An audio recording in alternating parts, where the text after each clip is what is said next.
which is not good. Yeah. I remember doing Helen. Remember your first Helen Unbroken? That was like... What a milestone, you know? It's like 12 pull-ups Yeah. times 3. I mean, it's hard because you have the running and the... But... Man, I remember feeling like such a badass, though. Yeah. And then, so there was Unbroken Helen, and then there's, like, Unbroken Butterfly Helen. Yeah. You're like... But usually, like, are you actually getting your chin over the bar on that? You know? It doesn't matter.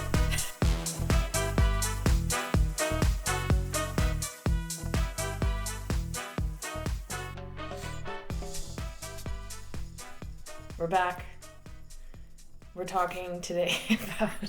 Hang on. Okay. Okay, wait. I wasn't prepared to introduce the episode. She put me on the spot. I just wanted to see what would happen if I did that. You said, we're back. We are back. As if for we were episode 5? 6. Episode 6. Yeah. So, I mean, what's wrong with that? That's pretty good, I guess. So, Okay. that was a fun experiment. Do you want to take it from here? Yeah, we're going to... Episode 6. Okay, so kind of disclaimer, we already recorded episode 6 and then we hated it. So we're kind of redoing it with a different format. But we're going to talk about our favorite CrossFit experiences, either as like CrossFit Games athletes, at regionals, or just kind of in training. 'Cause some of the best experiences that, or at least most memorable ones that I've had have come out of training. So I think it's going to be fun. So we're going to decide who goes first. Rock, paper, scissors. Best of 1. Okay. Okay, you ready? Right. I win. Okay, so I guess we'll start with... So we'll start with Alex. You sure you don't want to go like 2 out of 3? No. Okay. 1 and done. I guess I'll start... Oh, hang on, I'll ask questions. Oh, okay. You're so bad at podcasting. So, how long have you been doing CrossFit? I've been doing CrossFit since 2012, so I guess almost 8 years. Yeah. What did you do before CrossFit? I played a lot of sports growing up, I think, but right before CrossFit, I was finishing up a collegiate. I was at the University of Alaska Anchorage on the collegiate alpine ski team, so I was on scholarship up there. And then before that, I was skiing a lot, obviously, alpine skiing, and then playing golf and soccer, and then just like recreational sports on the side. Squash. Yeah. Badminton. Yeah, I did pretty much everything. Cross-country running. Ping pong. Yeah. Ping pong was just, it was like half recreational, half competitive. I don't know if you count. I only had one competitor, and that was my sister, and it got pretty ugly, so. Did you ever throw the paddle? No, but I smashed the ball. Like crushed it? Yeah. That's only when you lose? Yeah. We'd actually play a game where, I can't remember what it was called, but if you miss, like you lost a point, instead of like getting a point, the person had to turn around and you just threw the ball up and just like hit it as hard as you could trying to hit them. Yeah, it's like skins or something. Yeah. We used to play so that. That was always fun. Uh-huh. Fun times in our basement. Yeah. Casual. Yeah. That was if we ever like got to the point where we actually played a full game, because usually if somebody started winning, the other person would get really mad. Yeah. And the game would end before it was complete. And if that person was you, you would crush the ball. Yeah, probably. Yeah. Okay, so back onto CrossFit. Do you remember what your first CrossFit workout was? I went to CrossFit like maybe in 2011, like a year or two before I like legit started CrossFit. I think it was still when I was going to university, but I was back home for the summer. And I went to a CrossFit class because I found a 50% off coupon. And I went with my sister, and it was 21.59 wall balls and pull-ups. And that just like, I was using like 2 bands, like barely made it through the workout. But when I first actually started CrossFit, like legit, it was up as I finished the University of Alaska. I had like a month left of school, and I was going to do a Spartan race with my cousin in Ottawa, and I needed to learn how to climb a rope. Yeah. And I knew CrossFit, you climbed a rope. So the first workout was 50 toes to bar for time, but at the top of every minute, you had to do 5 burpees. And like anytime you're learning CrossFit, like I didn't know how to do a kip or anything. Wait, can I ask a question? Yeah. Was there ever a minute where you did more burpees than toes to bar? Let's see here. So it would have been, I would have had to be going for 10 minutes. Yeah. It's quite possible. Probably a lot of like hanging on the bar. Yeah, and hanging and swinging and like, and I don't even remember if I was counting attempts at that point. Like, probably wasn't at the beginning, and then just got frustrated and actually told the coach, I was like, I'm quitting. Like, I can't do it. And he's like, I remember him saying, never quit a workout. Like, just go do it. Like, it doesn't matter if it takes you 20 minutes or 25 minutes. But if you're coaching in 2012, it's like, never coach a progression. Just let this girl swing around on the bar. Well, I probably showed some potential. Give me some credit here. Okay. And I was getting them. It just took a lot of swinging and timing. And it was kind of embarrassing because I had brought one of my friends from university who was on the gymnastics team. Oh, and she probably did like I'm pretty sure she was like unbroken. I'm like, she's like, okay, I'll drop anymore. off to do the burpees. Yeah. How annoying. No, that was my first workout. And then after I was only at that gym for about 2 weeks. And actually, funny story, quickly, one of the coaches there actually said to me, he's like, I did a workout, it had like box jumps and power cleans, and I had done both of those things for ski racing, like just for dryland training. So I did pretty well in the workout. And he's like, man, like you could actually do pretty good in CrossFit if you like did it. Like, and then there are like the CrossFit games and like you can win money. It's like a competition. And I was like, oh, okay, cool. Neat. Like, yeah, I didn't really know. Yeah. So, yeah. What was your first CrossFit workout? What was your first, like, most memorable CrossFit workout? Like, when you were first starting? I don't know. Like, Helen is sticking in my head for some reason. And so when I also started CrossFit in 2012. It was in June. And so June in North Carolina, really the summer in North Carolina is oppressively hot. And I was at a small gym that became a larger gym, but it was small at the time because it was only one part of the building. And like really the only thing I remember about June 2012 starting CrossFit is how much I sweat. Like I was just sweating. That's all I remember is how much I was sweating. And they had one of these like, it was like a porta-cool fan. So it was like a fan and you like screwed a hose into the back of it and it was supposed to like spray mist, but all that did was make it incredibly humid in the gym and kind of slippery. Moist. Yeah, the M word. So I don't remember a whole lot like specific workouts at the very beginning. I know at some point we did Helen and I used like a bunch of different bands and it was really hard. That's actually probably one of the first workouts I distinctly remember doing. And I think maybe because it was a benchmark, but I think I did it around like 12 minutes with bands, which is not good. Yeah. I remember doing Helen. Remember your first Helen unbroken? That was like... What a milestone, you know? It's like 12 pull-ups times 3. I mean, it's hard because you have the running and but... Man, I remember feeling like such a badass though. Yeah. And then, so there was unbroken Helen, and then there's, like, unbroken butterfly Helen. Yeah. You're like, but usually, like, are you actually getting your chin over the bar on that, you know? It doesn't matter. At that point, it doesn't. You're like, I'm doing something that looks like a butterfly pull-up 12 times. Yeah. But both major milestones. I don't know. We did a lot of, like, running back then, so... I think I did a mile time trial at some point in the summertime, which was also pathetically slow, especially considering the amount of running I had done to that point. But it was like I used to do running and also like beer drinking. That was my pre-CrossFit routine. Was every Monday I would go for a run club and then eat pasta and drink beer and like gotta recover, get those carbs in. So, yeah, I definitely started CrossFit thinking that I was in better shape than I was. I was in not very good shape. I know, right? Like, I came off, I was actually, I would say, in good shape. Like, I was an athlete. Oh, I was an athlete. Yeah, you were. Thank you. But I was like, I had just finished, like, a ski career. Yeah. And I get to CrossFit, and it's like, these 40-year-old moms are beating me. And, like, nothing against 40-year-old moms. Like, they've proven to me many times, like, they are not to be messed with. But they were just, like, kicking my butt. And I'm like... Yeah, like, not just beating you, like, crushing you. Yeah. Yeah. We have a similar experience Yeah. starting out.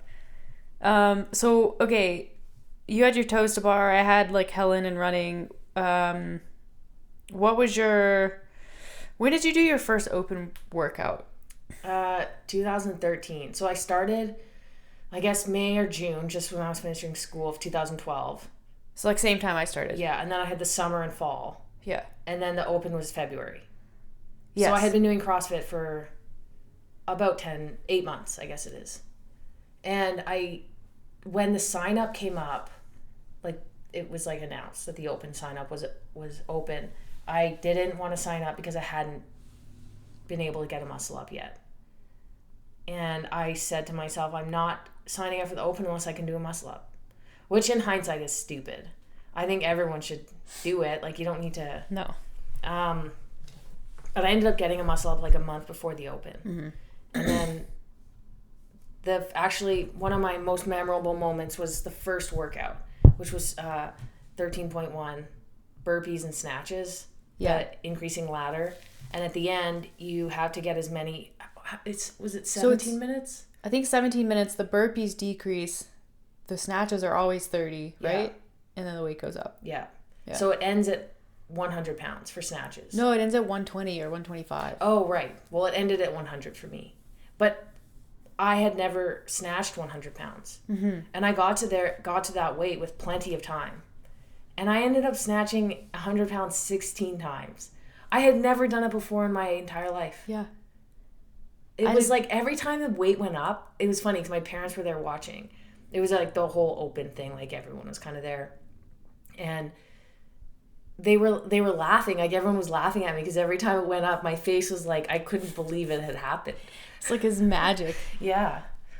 I remember, I had a similar experience on that workout. I don't think I got 16, but I got a few. And I was like, I think my best snatch before that was like maybe 80 pounds. Like the 75 pound bar before the 100 was like approaching my max. Yeah. And then you just get to it and it's like, oh, the adrenaline takes over. I would probably cringe to see a video of those snatches right now, but kind of funny to think back I was on. probably catching with my head looking straight up to the sky. Yes, exactly. Bar somehow in front of your body. Yeah. But you know what's crazy is we've done that workout a couple times since. And our scores on a training day are better than the top scores in 2013, like by a lot. Yeah, like the strength standard in CrossFit has just gone like through the roof, especially with Olympic lifting. Like the numbers that you saw, I mean, it was impressive back then for sure, but the numbers that you see now are just on another level, I think. I mean, obviously, personally too. Yeah. So it's kind of cool to watch. Trying to think what else happened in 2013. Did you get any muscle ups in that? I did. You did? I think I got 6 or 7. Yeah. I haven't looked at my scores, so I'm just going by memory. And Yeah. did you? No, I couldn't do muscle ups in the open. Okay. I got muscle ups later that year, and then I remember distinctly I got my first muscle up and didn't get my second one for like maybe a month. Really? Maybe more than that. Yeah, like I think I may have done 1 or 2, and then I could not do another one for the life of me. I think that's pretty common actually. Yeah. For some people. And then you get like kind of embarrassed, so you stop trying because everybody sees you and you're like, well, they saw me do 1 and like now I can't do any, and that's embarrassed. So then you get like worse. Yeah. But yeah, that was. I actually struggled more with the double unders in that workout. That was one movement that really got me. Took you a long time, huh? Yeah. Yeah. But double unders were a little bit easier for me. Muscle ups were not. What else do you remember? So let's think forward to like 2014, 2015. Okay, so I qualified for regionals in 2013 and 14. I went team in 13, even though I qualified as an individual. Well, how many regionals have you been to or how many regionals have you been to? Okay, so 13 team, 14, 15, 16, 17, 18 individual. So 6 individual, 1 team. What about you? I've been 15 team, 16, 17, 18 individual.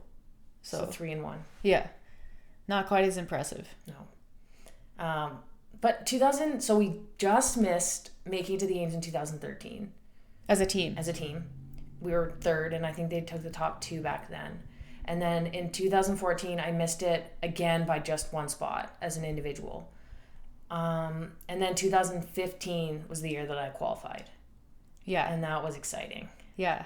So what about that regionals stands out? Like, what do you remember? I went into regionals, like I didn't, even though I had come close the year before, they had just combined the region. So it was Northwest United States, so like Washington, Oregon. Yeah. And then the Western provinces of Canada.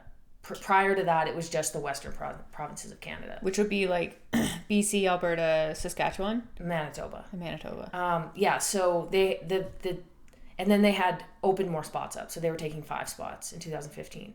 And I had no plans on qualifying at all. Like, it didn't really even cross my mind, like, until maybe I got there and I started doing quite well. But the first two workouts went really well, and then probably the standout workout, which I believe is what got me into the games in that 5th spot, was the snatch. It was a max snatch. And I accidentally misloaded my bar.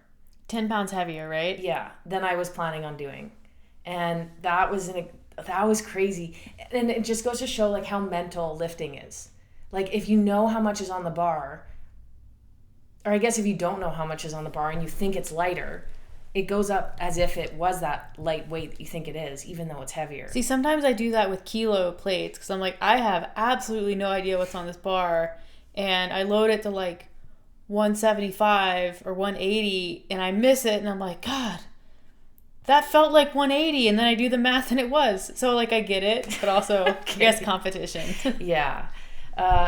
So the funny story behind that is the night before I hadn't decided what numbers I was going to pick to snatch. Like, I kind of had a bit of a plan. I was like, I don't know if I should go for 145 or if I should do like 125, 135, 145, like we'll see. And it kind of depended on what other people were doing, because you could add like 1 pound plates. And so when I loaded up the bar, I accidentally, like, I didn't take plates off and then put plates back on.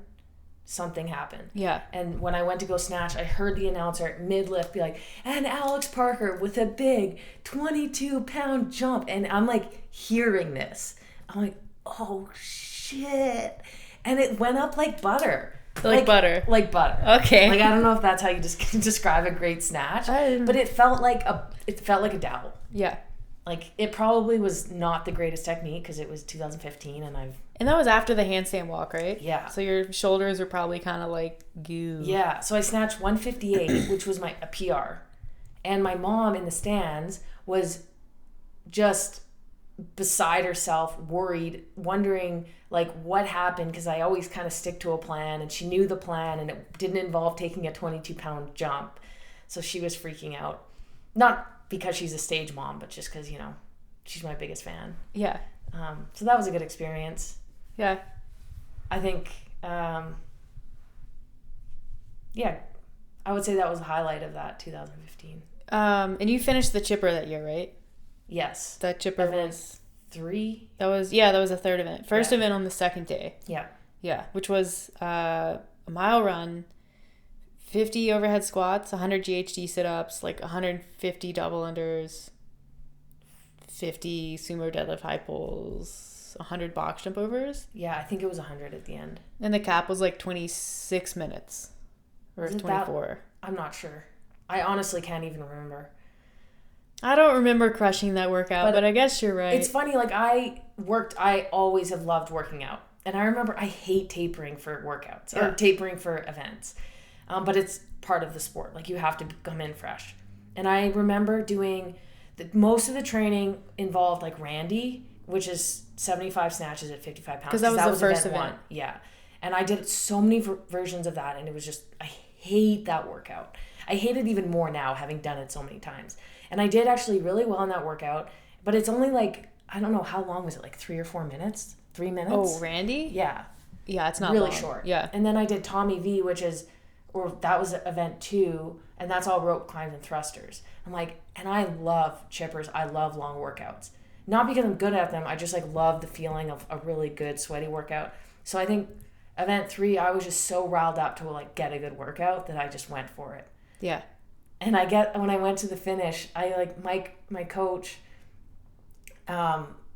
he like texted me or something, and I guess my response back to him was like, yeah, I just really like to work out. Yeah. So That's good. yeah. Okay, so what stands out for you in that kind of like mid CrossFit career, 2014, 15? Well, 14... So 2014, I had just switched back from Olympic lifting, which I did for a couple of years. You were pretty good at that, right? It was okay. Yeah. It was, just nationally top 10 in a couple different weight classes. But really, like, that was before... Like, CrossFit has really saved the sport of weightlifting, and that sport has become much more competitive. Back in, like, 2013, 2014, when I was doing it, there wasn't a ton of girls doing it. So, like, to be honest, like, my lifts were okay. I was small, so it was, like, if you had decent lifts and you were a 53 or 58 kilo, you were probably going to make top 10 A-flight. So, but anyways, I had just switched back because I missed, like, CrossFit training in 2014. So I got back into that. In 2015, qualified it as an individual out of the open, but wasn't planning on that. Like, wasn't expecting to qualify individually. So declined that and went on our team, which we've been training. It wasn't a great experience. I'll save you the details. We were not fighting for a spot for the games. I think we were fighting for a spot out of the first heat, maybe. That was a Team is so hit or miss. Yeah, we had to swap out one of our guys last minute, and that really affected us. We had a couple of great workouts, but then just like some not so good workouts. Yeah. But I was feeling a little frustrated at the end of that because I just felt like it was kind of a wasted opportunity. But, live and learn. What happened in 2015? Oh, so 2015, I went and watched the games. I remember seeing you there in your like uniform that was way too big for you. I was like 130 pounds, and I ordered large. Yeah, and was mistaken for a teenage competitor. So I was there because my coach at the time was competing, and I had his coach's pass. And that was really fun. That was a really hot year. That was Murph year. We should talk about that, but not yet. Yeah. So I remember like watching the 2015 games, and I had like really great seats in the tennis stadium. We got lucky. I was there with some friends. We were like front row. And that really like solidified for me like, hey, this is like definitely something I feel like I can do. I really want to. And it just like, it was like 2015 was a really like a special year at the games, I think. Mm-hmm. Watching Murph go down was insane because it was so like that was done in the middle of the day. It was so hot. It was unpartitioned that year. Yeah. I remember people were burning, people's hands were torn up, but it wasn't from like what you normally get from like just like tearing. It was like blisters. Yeah. From the bars being so hot. I remember, so my, like Whitney Glenn, who's a friend of mine from back home, she had tape on her hands and then was wearing 2 pairs of grips. Yeah. And like still got burns. Yeah. It was crazy. But I remember sitting in the soccer stadium and watching Kara Webb run back in the arena and just like zigzag all the way. Like, it's like she didn't know where she was. Yeah. And then she gets across the finish line and just kind of falls out. And I remember they put her on a gurney, like a stretcher, and got her out. And she was like half hanging off. Her eyes were like rolled back in her head. And I was like, oh my God, that girl is dead. And then she came back for the snatch ladder that afternoon. It was crazy. I remember seeing her because there were a few people who had like when we walked back after that event was over, we were walking back to like the athlete area. Yeah. And there were a few girls that didn't come with us. Like Maddie Myers was really messed up. She ended up getting like rhabdo. Yeah, she had to go to the hospital. Pull out because she came out for the snatch and just like stood there. Yeah. And then Annie was in bad shape. Mm-hmm. I remember Yeah, I remember seeing them on the final run because it was kind of out and back, so you would see people going out as you were coming back. Yeah. And I saw both Cara Webb and Annie looked like a ghost. And like Cara Webb was just like, no one was home. Yeah. But like, man, it's just crazy. Like, it's crazy to see what people will do in competition to themselves. They will like, and like, go it's there. crazy those girls just came back. Yeah. Like, they were fine a couple hours later. Fine enough to do impressive. a snatch ladder. Yeah. It's nutty. So yeah, that was a cool year at the games, and then kind of a good like spark to get back into training. And then 2016 was, that was the first year I qualified for regionals. That was that the first year of super regionals or second? Anyways, it was the Atlantic region, which was the Mid-Atlantic combined with the Southeast. It was the second year because it was combined in 2015. Yeah, you're right. So Mid-Atlantic combined with Southeast, which is a pretty beefy region. Like Sam Briggs was out of that region one year, but it was a pretty fun region. And so 2016 regionals was pretty fun. I kind of had like the jitters to start, so I didn't really start off super great. Like my first day wasn't awesome. I was in the final heat to start, and so I went from like no individual competition to being in the heat like with all of the big names, and I was just like super nervous about that. And I think that kind of definitely got the better of me on the snatch ladder. And then everyone's been posting pictures of this workout. You remember the power clean pistol workout? That workout is ingrained in my memory forever. Yes, because it broke me. Yeah. And I think it had a similar effect on everybody. Because it was like the pull-ups, the wall balls into the pull-ups, yeah, right? Okay, so the workout was 104 wall balls into 52 pull-ups. Yeah. And some people were doing the wall balls unbroken and then like hammering the pull-ups. Like, I don't know how people did that as fast as they did, some of them. So you got a 1 minute rest after that workout. Yeah. Plus any time that you banked, which I didn't bank very much time. I think I finished just under the time cap. So 1 minute rest, and then you go into what was like 10 rounds of some amount of power cleans at a like relatively like maybe 105. Yeah, or 85 or something. And then like alternating pistols. Brutal. Like, so I remember when I was resetting to do the pistol power clean one, that in that minute transition, my arms were so blown up that I went to go like fix my bra strap and I could barely reach it because my biceps were like so swole. They're like, no. And like swole is kind of like, I don't know, a good thing, but it was not a good thing going into another workout. No. That's sort of really memorable. And then it was in like after that workout was the heavy deadlift GHD running workout. And everyone who did the 2016 regionals has like the same feedback, and that's I woke up on day 3 and I thought I was going to have to quit. Like that's what I remember about 2016 regionals. Like it was my legs and my low back. Yeah. And those are the two like most important. I was more sore after that regional than I was after the 2015 games. Yeah. It was crazy. I remember, so the final 2 events on that weekend, I ended up winning I was in the second to last heat, the heat 3. Ended up winning both of those events in the heat and like squeaked into top 10, which was cool. Like it was just good. Like it was a good finish considering how the weekend started. And then, a good fire for training. And so that year, Meg Reardon, who was in Raleigh at the time, was training for the games. And so she didn't have anyone to train with. And I was like, well, I'm not doing anything because I'm not going to the games. So I ended up doing most of her games training. And this is like, I'm getting to your favorite story. So just hang in there. Okay. So I ended up doing most of her training, which was a lot. And so I was in just like ridiculous shape. Borderline injured, but very, very fit. So we'll go to the 2016 games to watch. And they're running this competition called The Fittest Fan. And someone's like, oh, you should do that. And I was like, no, that's ridiculous. That's so dorky. I am absolutely not going to do that. Because it was basically like a series of workouts in Vendor Village.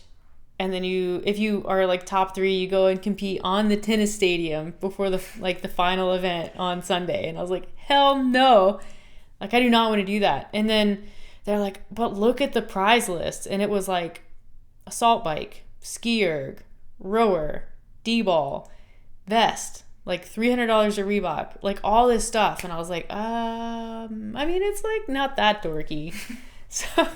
So I decided to do that. And that's how, like, that's the weekend that we met. Yeah. And you were so impressed by my performance as No, it was not that. Oh, that's not it? No.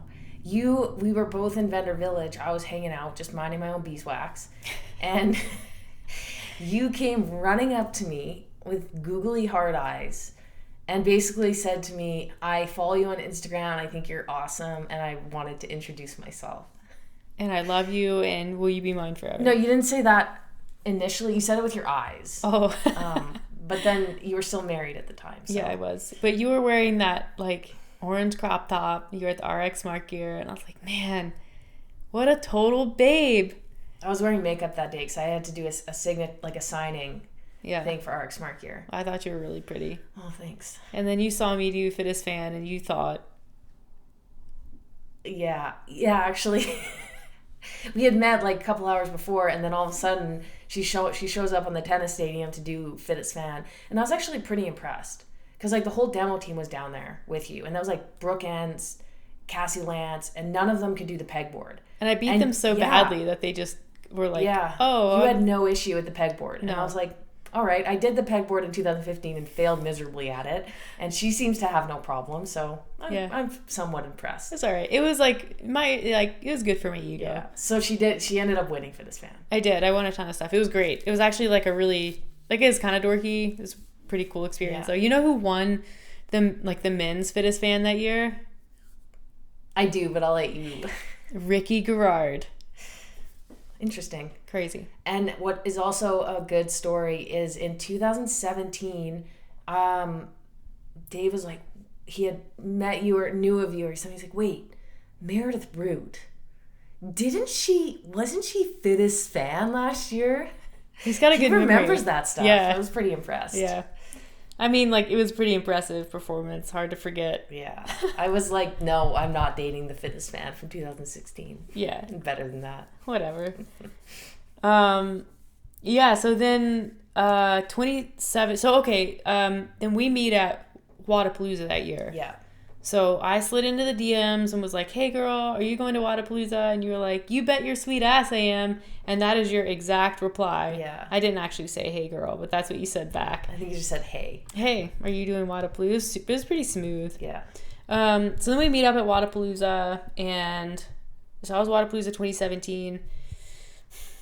I did it on team of 3. You crushed it as an individual. You weren't even paying attention. You were so distracted by me. You're like, oh, let me go do this event and crush it. Yeah, I really liked you. Yeah, liked, past tense. I mean, I still like you, but I was like, back then, I was like, wow, man, I just wanted to be around you all the time. Yeah. And I remember you'd come watch my events, and you'd be standing in the stands all by yourself, but that was really sweet. I know. We basically became just, like, we didn't, at that time, know if each other were gay, but we were really good friends already, just from, like, talking, texting, and then as soon as we met up, it was, like, instant connection. Click. Yeah. Yeah, so that happened, and then then we went our separate ways after Wadapalooza. Yeah. I went back to Raleigh, you went back to Calgary. I think, like, within a month I was in Calgary. Mm-hmm. Yeah. So I came to see you in Calgary in, like, February, then you came to Raleigh, and then we were kind of just both training for regionals. Yeah, we were training together. Yeah. We did the open together, or at least one workout. We did one workout together. Yeah. That repeat chipper that I hate. And then we both qualified in our 2 separate regions. So what do you remember about the 2017? Does anything stand out about that year? Well, I remember we were hanging out together. I was in Raleigh, and they started releasing the workouts. And they were so gymnastics biased. And, like, body weight. Like, there was a ring dip one. Was that the ring dip one? That was... Yeah, and then there was muscle-ups. There was no barbell at regionals. It was great. And a lot of body weight stuff. And I was like, God. And Meredith's really good at, like, muscle-ups and body weight, ring dips. And there were overhead squats, but dumbbell overhead squats. Like, it was basically a regionals made for you. Yeah. And I instantly got, like, really bummed out. But, like, I don't know. I was like, I'll just do my best. There were a lot of toes to bar, handstand, walk, deadlift. Yeah. And you were super stoked. I was so excited. Like, I was like, if this girl doesn't go to the games, like, I don't know who is. Like, this is a regionals made for her, Mm-hmm. which made me jealous, but also I was kind of excited to see what was going to happen. Yeah. And then regionals rolled around, and we were on the same weekend. We were. So it made communicating kind of tricky. Yeah. You don't want to, like, mess up with the other person. Yeah.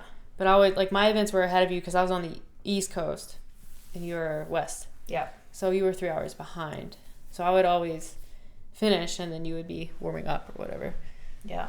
I had a decent regionals. I did as well as I could have done. You were like 8th maybe? Yeah, somewhere around there. Yeah. Given what I think I performed to my potential. Yeah. I went into every workout just thinking, like, just do your best. And I did. I actually exceeded anything I did in training and performed really well, stuck to my guns, my strategies, and I couldn't have been happier with regionals. Yeah. I didn't qualify, which was my ultimate goal, but I never go in with a goal of qualifying. Like, my goal is always just do your best. Yeah. And then you can't fail. Yeah. And then I remember watching you, but I'll let you tell that story.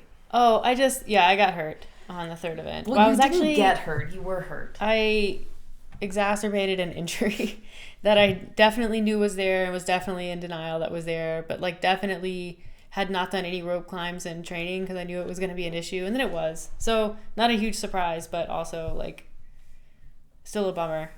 So I made it through 2.5 events. Yeah. But that was okay. That kind of opened my eyes to what I, like, really needed to do, which was at that time take care of my body, because it was like I was just beating the shit out of it and expecting that I was going to be able to perform when I needed to, and I just couldn't. So not a huge surprise, but I made some changes after that, which needed to happen anyways. Changes in what way? In training. I just wasn't being smart with training. I was doing a lot of my own programming and just kind of picking and choosing, and you weren't really training. You were doing workouts. I didn't understand really at the time the difference between training for sport and, like, doing the sport. I just spent all of my time, like, doing CrossFit and crushing Metcons and, like, doing a bunch of strength work, and it worked okay. I got really fit doing that, but I got really hurt doing that. And, like, the elbow thing wasn't my only injury. Like, before 2016, I had cortisone injections in my spine. Like, I had, like, 3 or 4 of those. Cortisone in my elbow twice. You were there for one where my arm went completely numb. You were driving, and I was like, shift, and I was like, I don't know how to drive. Yeah, I was like driving a manual, and my right arm goes totally numb to the point I can't even use my hand, and I'm like, oh my god. But she can't drive this car. But and then that was the year. So my sister, her team qualified for the games, which was great. Super happy for them. You went on demo team for the games. Super great. Super happy for you. And then I got super sad and emotional about all of that. But understandable. Yeah, it's all right. Before we get too far away, I want to back up because we kind of talked about your games experience. But was there anything else that you wanted to talk about the 2015 games before we get too far away from that?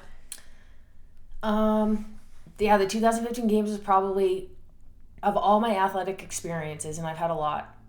That's not bragging. It's just I've done a lot of athletics, and I've competed in a lot of different sports at different levels, and the CrossFit Games just tops them, like, by a long shot. It was the greatest and most exciting athletic experience of my life. If not the best experience of my life. I didn't take 1 second of it for granted. I think I cried once, and that was because there was a workout with the pig, and I was not only small but not very strong when I qualified, and I couldn't flip that pig, and it was embarrassing because, like, everyone was, like, down the lanes flipping their pig, and I remember also Amanda Goodman struggled, but she's also, like, 4 feet tall. So it's like no one, like, it. She doesn't have the right leverage. Yeah, so she was struggling. And every time I was, like, getting the pig almost flipped, the crowd would start cheering. And then it wouldn't go over. It would just fall back down on me. And the whole crowd would be like, oh, which made, like, it worse. Like, I know they were on my side. Yeah. So that was disappointing because it was basically however long the workout was of me just trying to flip that thing. I didn't get to the rope climbs. I think there were handstand walks after or something.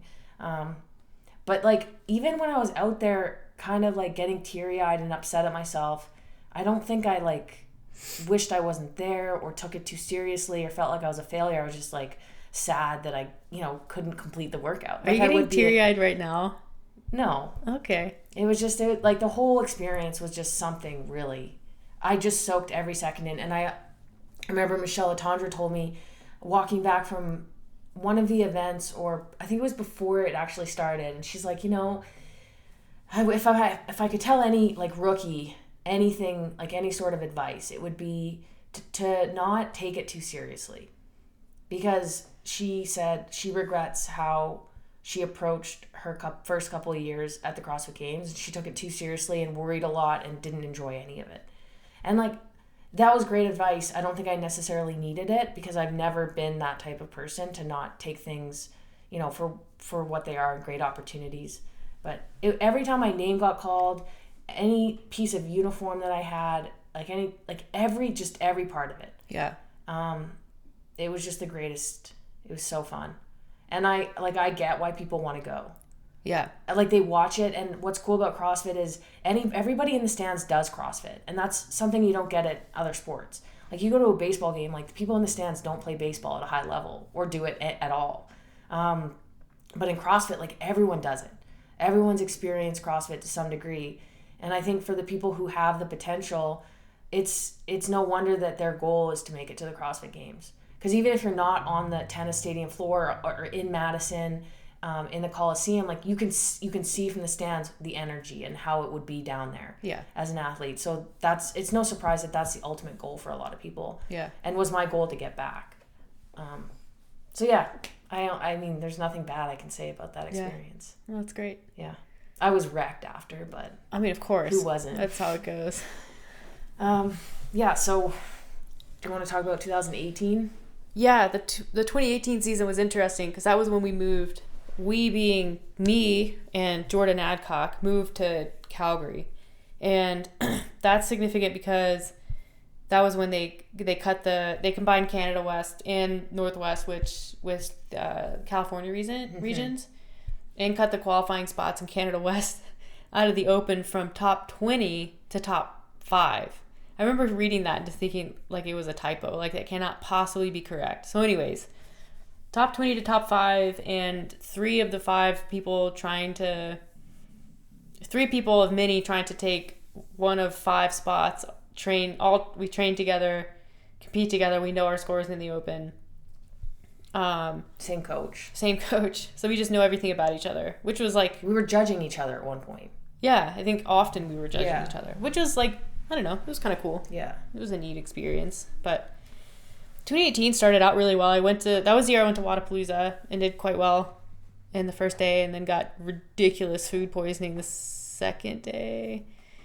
Yeah. You were in first? I was tied for first with Katrin. Yeah. It was like there was 2 running events, and then there was an event that if I could ride an event, it would be this event. It was 3 rounds for time, 9 muscle ups, 12 power snatch at like 80 pounds, and 15 calorie assault bike. Like, literally my 3 favorite things put in a workout together. And I think, like, if I had to pinpoint like a highlight in my CrossFit career as far as one single event goes, it's that one. Yeah.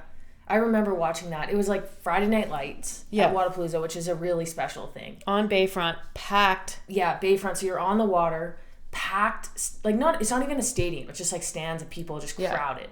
And the rings dangle from that really big rig. They're like 30 foot long at least. Yeah, and you're outside. And I don't know, those rings are like kind of notorious. A lot of top CrossFitters struggle doing muscle ups on those rings. Not to mention like just grabbing them because they swing around with the wind. Yeah, is difficult. And you were just pumping out muscle ups like nobody's business. I did 9 unbroken for the first. I did both the first 2 rounds unbroken, and then had to break the 3rd round once. Yeah, and I think I was the only one who did that, and I won that event by it was 50 seconds. Yeah. It was crazy. It was a surreal moment. But that was really, really cool. I'll probably, that's the one that stands out in my mind as, highlight. I mean, the games, which we can talk about, but Wadapalooza was great. So anyways, back to the, like, so the open, I don't know, like the workouts were okay. I don't, like, nothing stands out. Nothing memorable. It was like regionals prep was really, it was fun. It was really hard. We were all so convinced that we were so crappy at CrossFit. Yeah, we're not going to do well because, I mean, when you're competing against two other people who are just as good as you, constantly, I mean, you're going to get beat. And, like, anytime you get beat, you're just like, oh, man, like, oh, I'm going to get beat at regionals. Like, I'm not going to do well in this workout. Like, if Jordan and Meredith are beating me by this much, like, you know, what's Emily Abbott going to beat me by? You know, it's just, and then there were the handstand walking obstacles, which were just the worst. Oh, man. Everybody was working with, like, homemade ones at the time, which were so sketchy. Yeah. Like, there would be days, I think I cried on many days leading up to regionals because of that. Like, it would always happen, like, when you, on a day where you having a bad day, like, someone else is having a great day, and they're, like, finishing that workout. So it was just, like, constant kick in the teeth. Yeah. But we all did decent.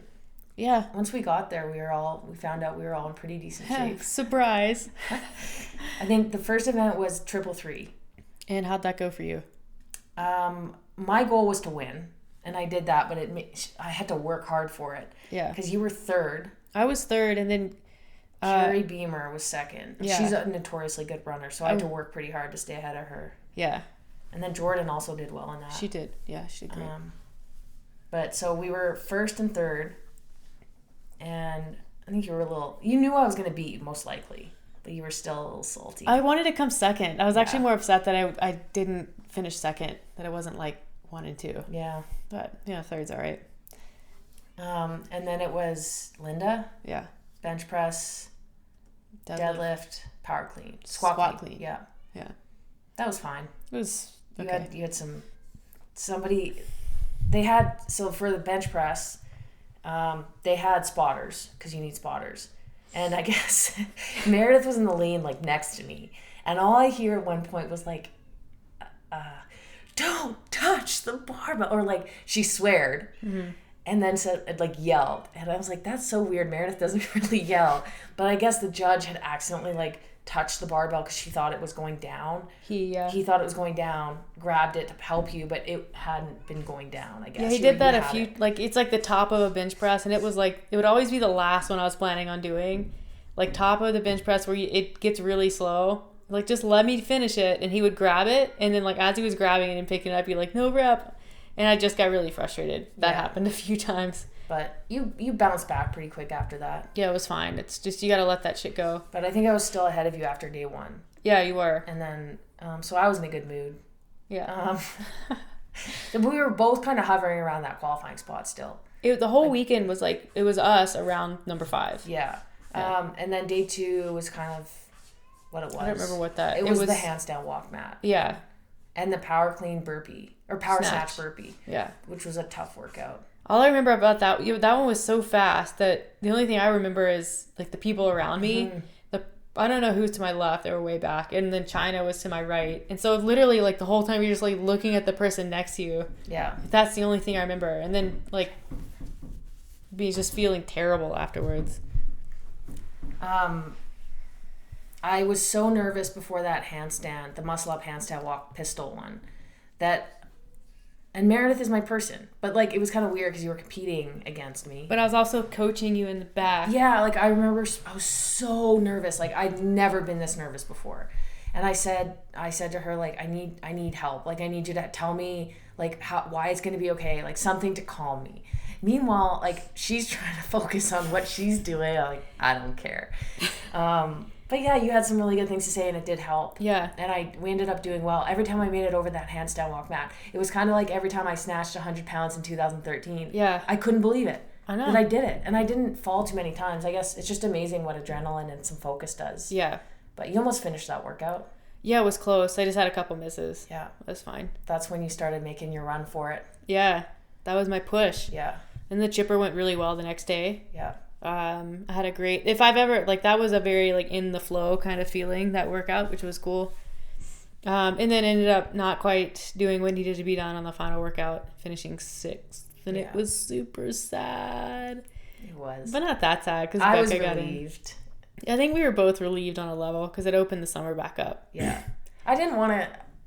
I was worried how it was going to be with you going to the games and me not. Well, I think we remembered how 2017 was. Mm-hmm. So it was like, so if we flip the roles and I'm the one competing and you're the one who can't be on demo team because I'm competing, we're together, and you're just there, like it's sort of like, oh, what's that going to be like? Yeah.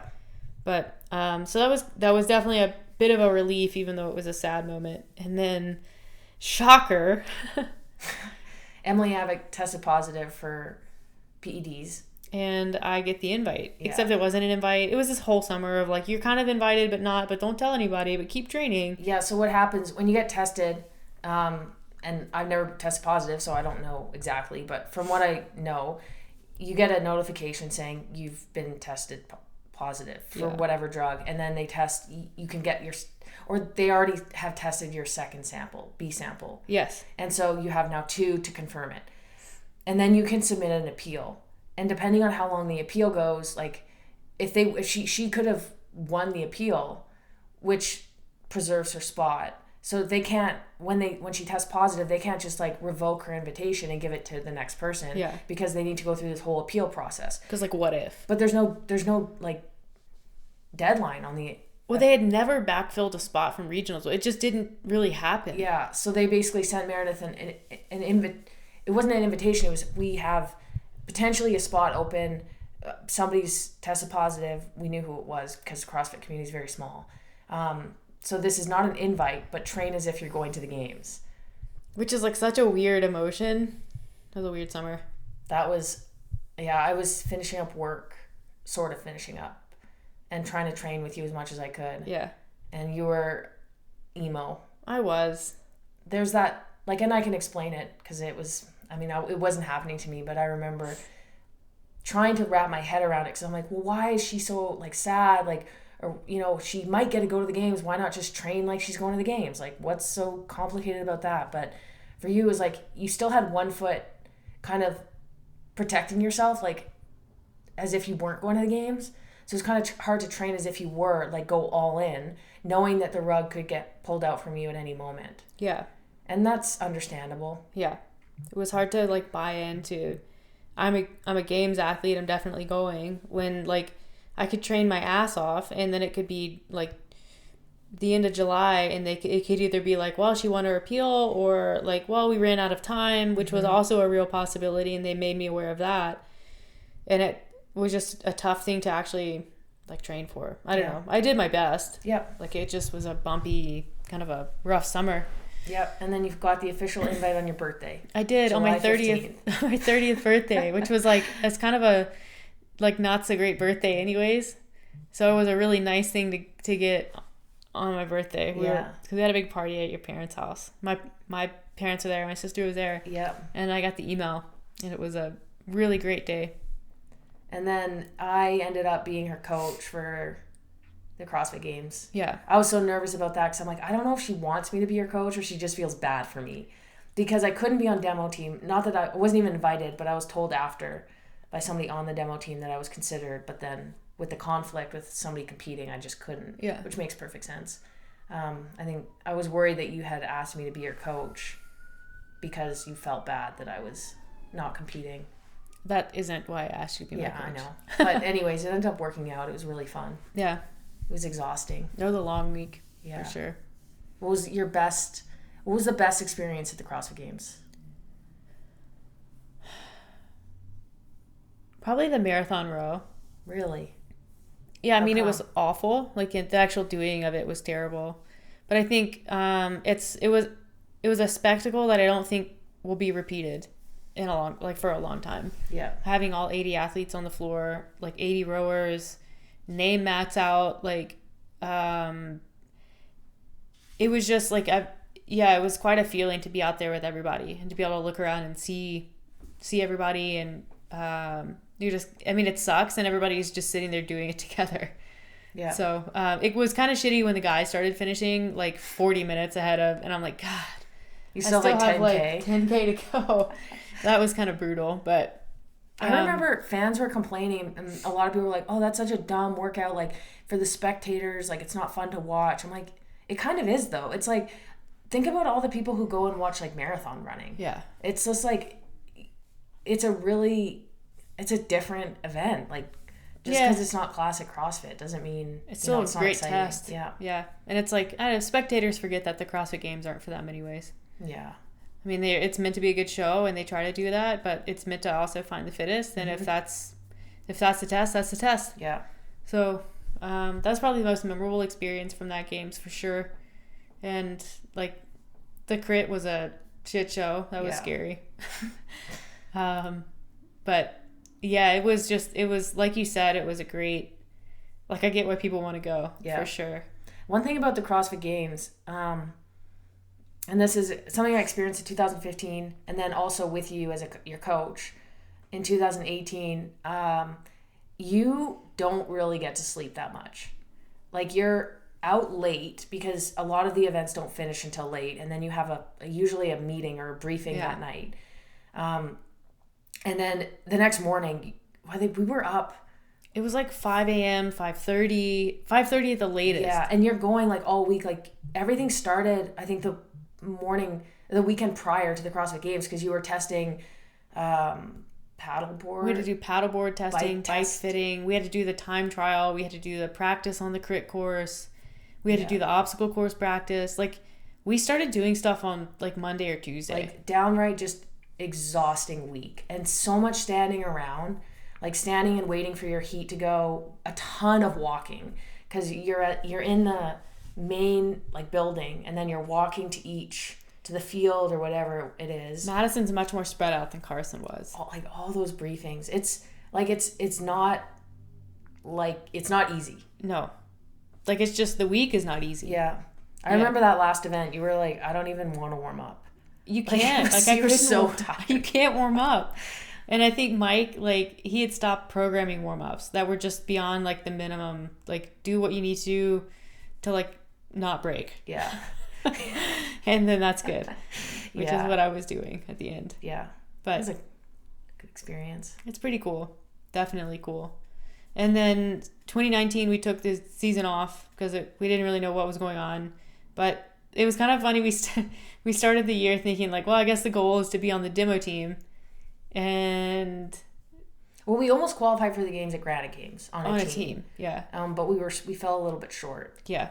Which is fine. We kind of did it for fun. And then, just like always, we end up going into something for fun, and then we get like, we're like in it. And it's all of a sudden, it's like, we're the two most competitive people in the world again. Yeah. Well, it doesn't help when, like, it would be one thing if our team was in like 8th, but we were like in contention. So it's like, what are you going to do? Like, you have to try. Yeah. It got pretty, I mean, I usually get pretty competitive. Yeah. There was some yelling at some point. There was yelling. Yeah.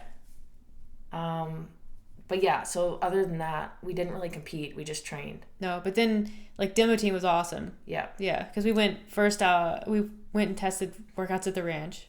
Yeah. That was the first thing that we did. And that was before demo team was. That was just like, hey, can you come test workouts? Yeah. We're like, sure. I think Dave emailed you, right? He DM'd me. Ah, sweet. He's so to the point. It's never like, hey, hope you're doing well. It's like, he doesn't do the niceties, which I love because I also don't really do niceties. Yeah. And it's just like, are you free to come to the ranch? And I was like, yes. When?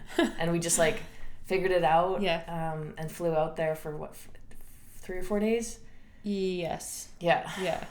It was funny because we showed up the first day, and we were there, and the boys were there. It was Marquand Jones and Dylan Martin. Yeah.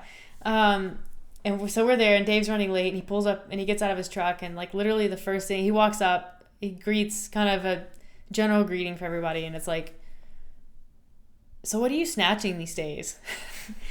And yeah, I was like, I don't know, like 175, I think is what I said. And that's when he pulled out the turf, and we did the first version of the first cut workout, which was the 155-pound snatch and half rope climbs. Yeah, it was 4 rounds of 400-meter run, 4 snatches at 155. Yes. And then 2 rope climbs and then 4 snatches. I think it may have been 4 rope climbs, 4 snatches. Yeah, but the rope was a half rope, so you had to do the first part legless. And then you could do legs. Yeah. Yeah. Oh, and that was intense. Like I was on the demo team in 2017, so I kind of knew the way it was, but I had never been to the ranch before, and that was an amazing experience. But like anytime you're testing workouts for Dave, it's like he doesn't really have time to wait for you to warm up. It's just like, are you guys ready? Like usually there's no music. He has somebody like taking notes on times and rounds and things like that, and he just kind of sits there and watches. Just silence, just being observed. Yeah. And he had Doug. She was still a puppy. She was adorable. So that was a highlight also. Yeah. And then we went, and Alex, who had never shot a gun, got a shooting lesson from Dave. Yeah, he took us on a tour around the ranch, showed us where in 2014... 16 they did the 7-mile trail run. 7K. And they actually, he was saying there's a bunch of... like poison oak that grows all over that property. And there's no, like, poison oak is just kind of a bear to get rid of. And so they ended up trailering in like 200 goats and just like let the goats loose on the property to get rid of the poison oak. That's how they handled it for 2016 because it was so overgrown. Yeah, so he was telling us about that. And he's like, it was kind of pretty cool, except there was a lot of goat shit after. Yeah. So all the poison oak had grown back by then. But that was a really cool experience. Yeah. I'd never shot a gun before. I was very nervous. Yep. I didn't hit too many of the targets. No. And then Meredith gets up and she's just like, tink, tink, tink, tink. It's like, yep, you're from the South. Yeah, it should be no I actually never even held a gun before. I remember because you were like super rigid, you're shaking. Yeah. Your whole body is like convulsing. I'm like, look, like it's really hard to shoot yourself, so you can be calm. Yeah. But Dave obviously knows his stuff, so he's a pretty good teacher. He was great. Yeah, you can tell he's done that a lot. Yeah. Which was really cool. Yeah. He's very good at teaching that. It was neat. Yeah. And then what else? Then the 2019 games, which were, wow. Wait, first I want to talk about you getting burned on July 4th. Oh, yeah. Okay, so Dave has us do a couple versions of Mary, because that was one of the events at the CrossFit Games. He was originally thinking an EMOM of it to see how long people would go for. Yeah. So he had a couple of us do an EMOM and then a couple of us just do the 20-minute AMRAP just to see scores, things like that. So we completed that, and then he's like, all right, the rest of the day is yours, because it was July 4th. And so we went to the beach and weren't really prepared for a beach day. We weren't going to stay out. Have sunscreen. Yeah, and then I fell asleep. Yeah, and I was still trying to get my 10,000 steps back then. So I was out walking the length of the beach, and Meredith fell asleep with no sunscreen, and she's pretty fair-skinned, and got so burnt. She was like a tomato, so you get all aloe. And well, apparently with the aloe you buy at the drugstore is actually mostly like rubbing alcohol. So this was the next morning, I put that on. It was so itchy I was crying. Yeah. Like, that was awful. It was so bad. That's why you made it. Yeah. Anyways, that was a really funny story. Yes, thank you. Because I was laughing, but apparently it wasn't a laughing funny. matter. No. It was the itchiest I've ever been in my whole life. Yeah. It was really bad. So yeah, 2000 and what's next? Well, I don't know. Like we went to the games. We did demo in the games, which was really fun, especially 2019 because all the changes were kind of being announced and happening real time, and so you got to like really feel the emotions of all these people kind of coming to terms with what was going to happen on the weekend, which is crazy. We got to do all of the workouts, which a lot of the athletes didn't. So there's that. Yeah, one really cool experience we had. So it was like we usually arrive like a week ahead of time to test the workouts at the venue and just keep Dave company, play knockout. And so we had to do first cut at like, it was like 7:30 or something. Oh, so early. And it was, man, that was such a great experience. We had the whole field to ourselves, just like all 6 of us going at once. All the ropes were down. Yeah. Just like, it was just, wow, that was a really cool experience. And I think we all finished except Chelsea was a couple reps. She was close, yeah. And then you were like right behind me. All the boys finished. Yeah. So it was like watching that workout just annihilate people who were good at CrossFit was like, what am I looking at? Like, how did we finish that so easily? But I think it was a combination of like not pacing appropriately at the beginning, blowing your leg loose rope climbs up. And once those are gone, those are like gone. Yeah. Plus they were jumping off those mats. We didn't have those mats. Yeah, which it probably added like another foot to the rope. Yeah. Effectively. So that was just the best. I think for us together, that was one of the best experiences we've had. Definitely. Like as a couple. Yeah. And like we're so lucky that both of us got on it. Yeah.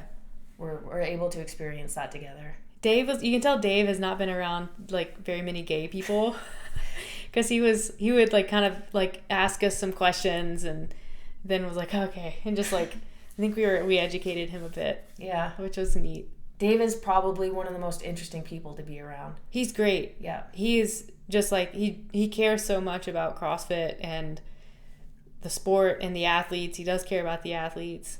He's extremely like thoughtful about what he does. Yeah. And just like him as a person besides CrossFit, he has so many really, really, really cool hobbies. He's really smart. Yeah. And like he doesn't disclose too much of his personal life, but you kind of get to know him a little bit. And I think that reputation he has is just that, a reputation. Yeah. And a lot of people are very surprised when they hear about what he's actually like. Yeah. And I think I feel very lucky. And I'm not really a person who gushes over, knowing a celebrity. But I really appreciate knowing Dave, not because he's like a popular person in CrossFit, but because he's been around and knows a lot and you can ask him a lot of questions and he's... Yeah. Yeah. He's great. He's just really very fun to talk to. Yeah. Very engaging. That whole team is, like all the judges, all the head judges. Yeah.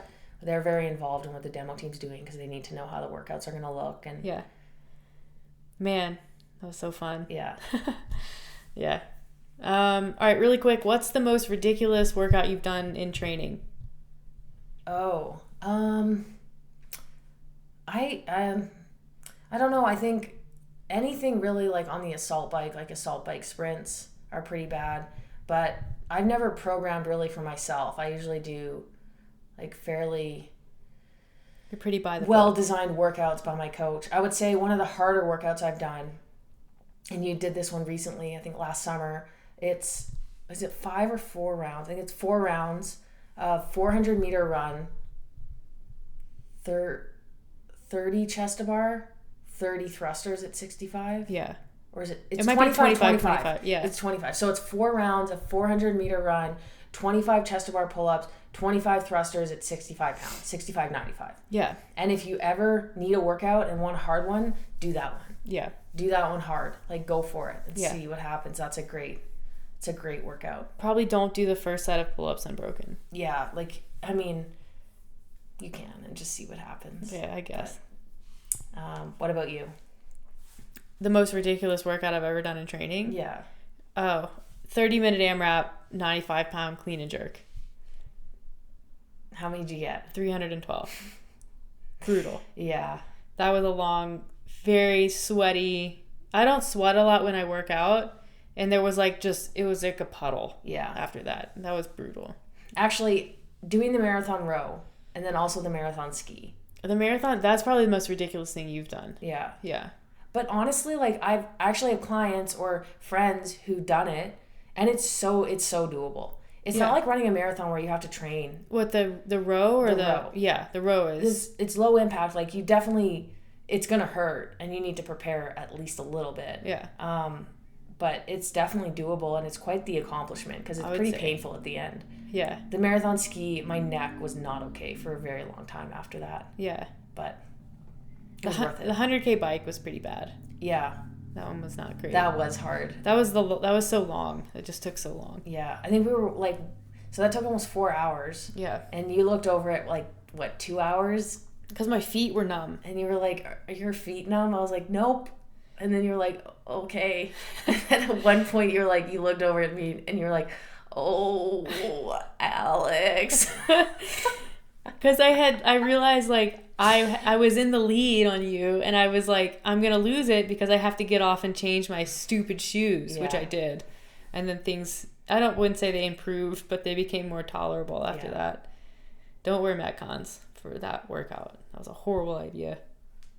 Yeah. But I don't know. I cherish all of my CrossFit experiences. Like the big ones, the little ones, like even thinking all the way back to like where it all began and the sweaty workouts. And some of my best memories, we talked a lot about competing memories, but some of my best memories were back when I started in CrossFit Calgary. It was a small, like kind of hole in the wall, and just packed with people all the time. Like you couldn't even, I mean, it was dangerous. You could get a barbell dropped on your head at any moment, but I think that's what kind of added to the community there. Yeah. And I met some of, like, I still have friends from back then, and it's amazing how CrossFit is so special at every level. Yeah. You don't have to compete to have amazing experiences. No, absolutely not. No. You don't even need to compete in the open. You just need to kind of suffer with your friends and lay things on the line and push yourself. I mean, that's like my fondest memories are that it's training at CrossFit RDU, like with Bryce, with Laura, like with Nikki, with my people, and just like going at it. Yeah. God, it was so fun. Those are the days. Yeah, those were the days. Yeah. All right. Well, do you have anything else? We're gonna wrap it up. No, I think probably most people listening have tried CrossFit, I imagine. Yeah. If you're on the fence, give her a go. Yeah. Actually, just and go. And then if you're one of those people, if you're competing and you have goals to like, go to the CrossFit Games, like, I don't know, don't forget to like enjoy what you do every day. Like, it's really easy to get wrapped up in these goals and become so focused and so serious about like what it is that you're doing that you forget why you love it so much. Yeah. So that was, you gotta like find the joy in it every single day. Remember why you started. Like, remember where you were when you started. That can be super motivating. It's easy to forget. Like, even just recently we were in, where were we doing that talk? Indiana. And we were training at Hoosier CrossFit. And we were doing just our own training in the back. And they were running a bit of a fundraiser. Yeah. It was for soldiers' families who had died. The soldiers had died. And it was fundraising for their families, like for their kids' education, support for their like widows. And we weren't really planning on doing the workout. It was just a partner workout. We were just like, yeah, we'll be there. And then I was like, you kind of like, everyone's there to do it. And, there's the speech of the person who was... It was like her husband had been killed. Yeah, and that's why she had decided to like create this nonprofit organization. And I was like, we have to do this workout. Like, that's what we're like. That's why we're and like, it was like, we were way better than everybody else. And we just kind of like made sure that the reps were broken out. Like, it didn't matter at all. No. Like, it was so much fun. I don't need to be on a team of 3 going 1-to-1 on rope climbs. No. That's what, and it was great. It was so, and like cheering on the members there who were just loving it. Like, and not loving it because we were there, just loving it because that's what CrossFit is. They didn't care we were there. No. That was and I miss that. Like, Yeah. I don't think we do enough of that. I think there's more of it now. But definitely don't miss that. Like, you get so caught up in your training and... Yeah. So singularly focused on like what you're doing. Yeah. You miss the point of what CrossFit is. Yeah. But so yeah, that's a good reminder, I guess, for everybody, including ourselves. Yep. Well, we'll let that be it. And thanks for listening. We went a little longer on this one than we were planning to, so we appreciate that. And if you have something you want to hear about, please reach out to us on social, on Afternoon Snack Social or Tactic or personal. Doesn't really matter. Just let us know. We'll try to work it in. Yeah. All right. See you.